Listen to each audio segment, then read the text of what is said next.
All right, guys, welcome back into another NFL DFS video. My name is Polzin with 905 Sports. Going to be getting into the Week 10 cash plays here for you guys. And as you guys know, it has been pretty awesome thus far this season. The cash plays have been easy to spot. This week might not be the case. Okay, I'm a little bit worried about it. If I was a quarterback in your DFS lineup or fantasy football season-long league, you'd be worried about my matchup this week, okay? I just don't particularly love this slate. So the completion percentage is going to go down this week, I'm assuming.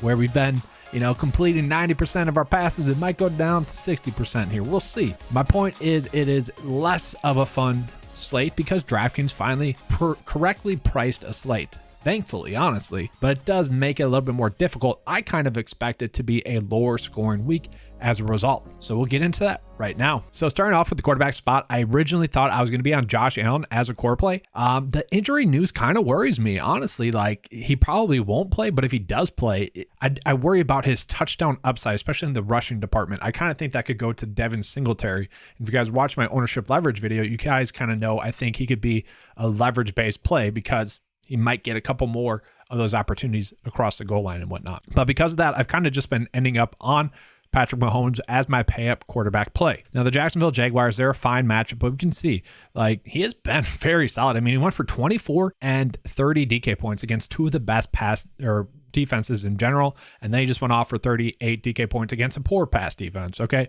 The Jaguars are about even keel, okay? I do expect him to be able to go for around 25 DK points this week, and it's just whether or not you can afford to fit him into your build. If you can't, no sweat. I got another play for you guys as well. I'm not going to say Justin Fields because I just feel like he's going to be too high owned coming off of that easy week and coming off of 3 good weeks. I don't know. It just kind of feels like a natural letdown spot, and 6.5 is a lot to pay up for him when we can possibly get a similar play at $1,000 cheaper. And to me, that play is Trevor Lawrence. Trevor Lawrence is going to be in a game in which hopefully it'll be high scoring, and hopefully it'll be a game in which they're playing from behind. Thus, he'll have to throw the ball a little bit more. We do like the fact that he has been rushing the football. That is something that helps him. But 5.4, a cheap price point, I do think we're going to be locking in at least 15 DK points with the upside to give you potentially even 26 DK points. Now, he hasn't hit that threshold yet, so that is the worry. But more likely than not, around 20 DK points in this matchup with Kansas City, a matchup that should be one in which he does well. And then from there, yes, Saquon Barkley probably going to be the easiest play on the slate. The issue is he's finally, priced up. Okay, the highest priced running back on the slate. Previous slates he had not been priced that way. It was strange. Playing the most snaps out of any running back is obviously the offensive focus for his team, getting well over 20 opportunities per game. So playing the most snaps out of any running back, guaranteed 20 opportunities pretty much, and in the best matchup on the slate, he should be extreme chalk, and I just don't think he's going to be. A lot of people are rolling with Derrick Henry. I'm fine with that. I actually like Nick Chubb. It's kind of a ownership pivot. You could go that route if you want to. Josh Jacobs is getting some chalk. Jonathan Taylor's getting some chalk.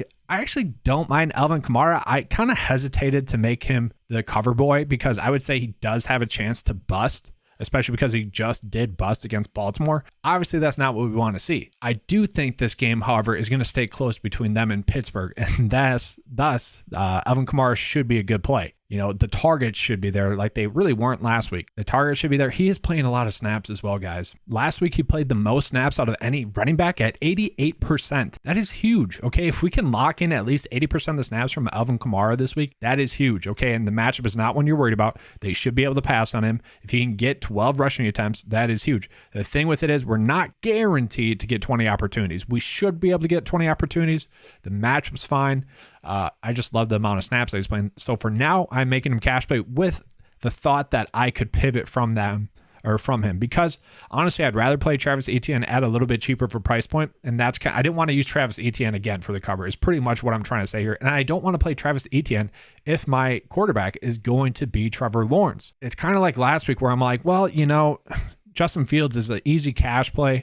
And I love Darnell Mooney as a cash play. And I'm like, you don't want to play either of them, but you're kind of forced into it. That kind of seems what's happening this week is that we're almost forced into playing Trevor Lawrence and Travis Etienne in our cash builds. And that is part of the reason why I'm worried about this week, guys. The lineup process is bringing us to that. And so where Travis Etienne has already been playing about 80% of the snaps, we love that. We love the matchup with the Chiefs. We love the fact that maybe he gets a few more targets and receptions in this game if they're playing from behind. I love that. I just don't love the fact that him and Trevor Lawrence are paired together. I don't love that, but I have been trying to find ways to fit him into my builds. And then from there, guys, Dameon Pierce is soaking up a lot of ownership right now. If you guys haven't, make sure to check out the ownership leverage video. I'll link it up there in that corner real quick right now. Check that out, because I do think there's a strong chance David Montgomery could be a good ownership leverage pivot and also cash play as well. At 6K, he is pretty cheap for a running back that has a spectacular matchup. Okay, that's the big thing. We love the matchup.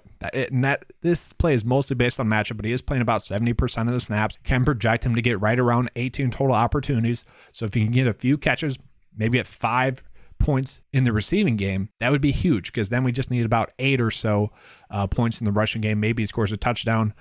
He's a play that I like at 6K. It does seem like he should be able to 2x at it. Just can he 3x? I don't think he's a lock to really go off and dominate. That's my biggest worry with him. So at receiver, guys, with everyone trying to pay up at the running back spot, the receivers are all undervalued and they're all super safe. Tyreek Hill, 9.1. Yes, finally priced correctly. I'm just going to keep giving the DraftKings pricer some props here. All right, there's been so many slates in which, heck, the original DraftKings pricer got fired. Okay, they brought in a new guy, and he's like, all right, we need to start price correcting, guys, because Tyreek Hill, he hasn't been 9K yet, and he's playing a ton of snaps. He's in an offense in which was designed around him, and he's been having great matchups. What are we doing here, guys? He's getting 10 opportunities plus per game. Come on, what are we doing? So he's finally priced correctly, but because of that, and because people are trying to pay up for running backs, very low owned. And I know you shouldn't be trying to gain leverage in cash or whatever. You always just want to put out your best cash build possible, but it would be kind of a way in which you could pivot from the rest of the field. Maybe pay down at running back, maybe go David Montgomery, Jeff Wilson, who I wouldn't say is a cash play, but you could consider him. Maybe Devin Singletary, maybe gets a couple more goal line carries, maybe scores a rushing touchdown. You could go that route if you wanted to. And then Cooper Kupp as well. He had been priced up, and he should be priced up. He actually kind of got priced down this week. I'm fine with it. Going to be lower owned than he should be. Diggs, I do worry about a little bit with Josh Allen. You can pay up for those guys. That's my long way of saying you can. But let's get into who are going to be the cash plays. Yes, you can certainly play St. Brown going against the Chicago Bears, a defense that has been poor since they made all their trades. You could play Chris Olave in a great matchup. We know he's going to get right around 7 targets. Obviously it's a good matchup. You could play Amari Cooper once again in a great matchup as well. Should be getting a lot of targets in that one. But I have found myself just starting in this price point range, and I actually wanted to make Juju the cover boy. I couldn't find a good image, and the images that I were finding, I just didn't like how it looked on the thumbnail. So I just didn't go with him. Juju Smith-Schuster is in a great spot. We can expect him to get about 85% of the snaps, and he really has become the receiver number 1 in this offense. And McCole Hardman is currently questionable, so that might just lead to more targets going to Juju's way instead of Hardman's way. A couple of those design plays might go to him instead. But the consistency has been there, especially the last 3 weeks, but prior to that, had been getting the targets as well. At this current price point, it's not going to take much for him to hit value. And I do love the matchup, okay? Even against tougher matchups, against San Francisco, against Buffalo, he was still able to go off and have great games. So this is a plus matchup. The target should be there. He should be a strong play for you guys in cash. Christian Kirk as well. Once again, just in a great matchup. Targets are going to be there.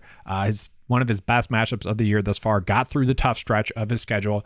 Now he gets the easy stretch of his schedule. So he is someone that I think we should just take advantage at the price point, because, it started off low this season. That was easy to capitalize, especially on those easier matchups. And then it went up, and it was going up even though he had tough matchups. And then it came spiking down last week, and that's what made him such an easy play last week. Well, now it's up a little bit, and after this week, he'll probably go up again because he is going to be a strong cash play. So he is someone I am looking to play. It's weird. I consider these 4 receivers all the same, and I can't really find an edge as to why I would want to play one of them over the other.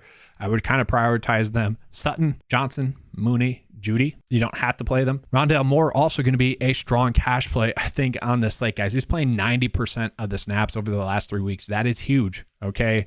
There was kind of a weird adjustment week once DeAndre Hopkins came back and Marquise Brown was out. Just weird. One of those weird weeks. Besides that, he has been targeted a ton. We see 8, 10, 8, and 10 targets.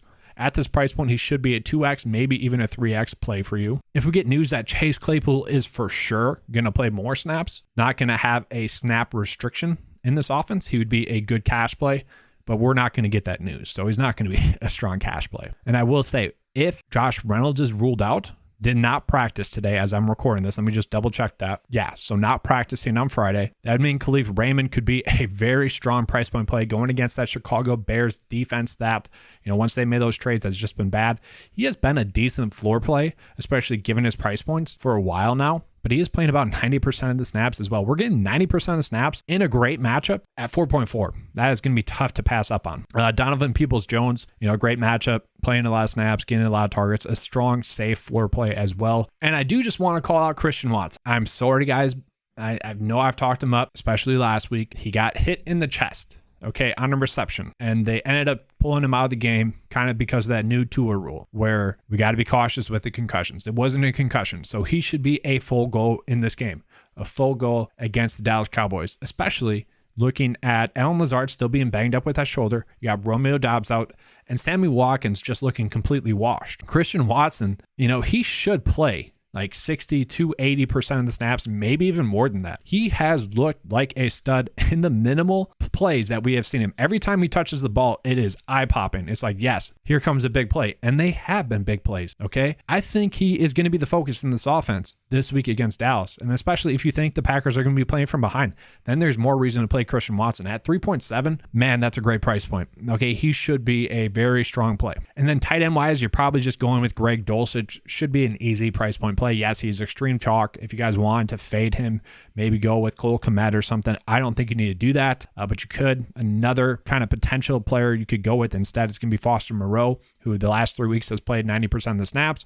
You had Darren Waller go on IR. He should be a strong floor play for you. With him, you're just hoping to get a few receptions. You're hoping to get 6 DK points. You're fading Greg Dulcich, hoping that he doesn't go off and get 10 DK points like he's averaged. And I will say, I still like Tanner Hudson and Brock Wright if you guys need to find a value tight end play. And then on defense, I always just try to go with the lowest price defense that I think is not going to go negative. I do like the Vikings against Buffalo, especially if Josh Allen sits. That's going to be one that's going to be tough to pass up on if that ends up happening. So you could go that route. And then you're looking at a pretty decent starting build right now. Obviously, there's adjustments that you can make throughout the week if you need to. One thing you could do is go David Montgomery here. If you don't like Christian Watson, then you can pay up from Christian Watson. You can go to Marquise Brown. There are just little things that you can do there. Let's say you did love the idea of playing Justin Fields and you don't want to play Travis Etienne and Trevor Lawrence together. Maybe and obviously Christian Kirk's in there. Maybe you don't want to go that route. And then this is just a simple adjustment you can make from that. You go off of Rondale Moore and you go down to Donovan Peoples-Jones. So let's say you are locking in 20 points from Fields. Let's say you think he's a must play. There you go. Then we're set up pretty well here. Okay. So that is all I have for you guys for this video. Hopefully you guys enjoyed it. If you did, you know what to do. Please give me a like and subscribe. That helps me be able to help you guys out more and put out more NFL content. I will be coming out with the FanDuel's Cash Plays video as well on Saturday morning. If you guys like that, make sure to jump in and check that out as well. Thanks for watching, guys. Let's have a good slate. And as always, let's keep cashing.